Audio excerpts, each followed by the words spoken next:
कुछ ऐसा जाग चुका था जो सदियों से सो रहा था, लेकिन असली डर अब शुरू होने वाला था। टावर के सामने पूरी टीम खड़ी थी। आसमान में चमकती हजारों आंखें उन्हें देख रही थीं। डेनियल की काली आंखें सीधे जेम्स की तरफ उठी। वह धीरे से बोला, वह हमें देख रहा है। अचानक जमीन कांपने लगी। टावर के अंदर से भारी धड़कनों जैसी आवाज आने लगी। धक धक धक। माइकल रॉस ने कांपते हुए कहा, 30 साल पहले मैंने भी यही आवाज सुनी थी और उसी दिन सब शुरू हुआ था। उसने बताया कि द वॉचर्स कोई संगठन नहीं थे, वे सिर्फ सेवक थे।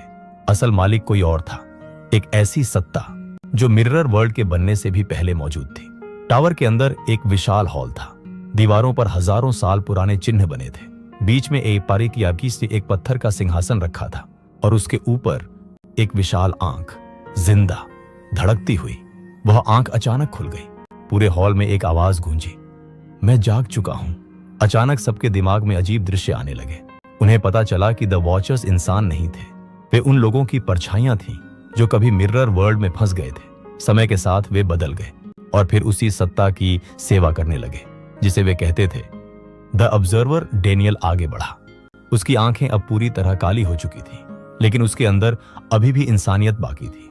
उसने जेम्स से कहा, अगर ऑब्जर्वर पूरी तरह जाग गया तो दोनों दुनियाएं एक हो जाएंगी और फिर कोई भी सुरक्षित नहीं रहेगा। ऑब्जर्वर की आंख पूरी तरह खुल गई। पूरा मिरर वर्ल्ड कांपने लगा।